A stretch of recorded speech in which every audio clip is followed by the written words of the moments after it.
It was great to have the Secretary here because this started with farmers in Ingham County coming to me and saying, we're concerned. It's not every moment that I could get the Secretary of Agriculture to come and answer those questions directly. Family farmers wanting to make sure that whatever happens with taxes, we don't treat family farmers the way we would treat a stockbroker. We talked about preserving our food supply chain, making sure that with disruptions like we've seen over the past year, that we continue to have a strong and resilient way to get food into our grocery stores and to keep our farmers going. We're less than, 20 minutes away from Michigan State University.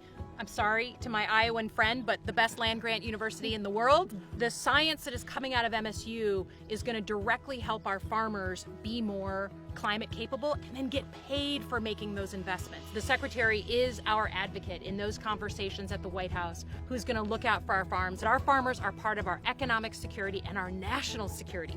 After COVID, haven't we all learned that we have always got to be able to feed ourselves and take care of ourselves and not be dependent on anyone else? This is how we preserve our family farms in our state and in our country. It takes work. It takes work. And I'm just thrilled that the Secretary honored us with a visit.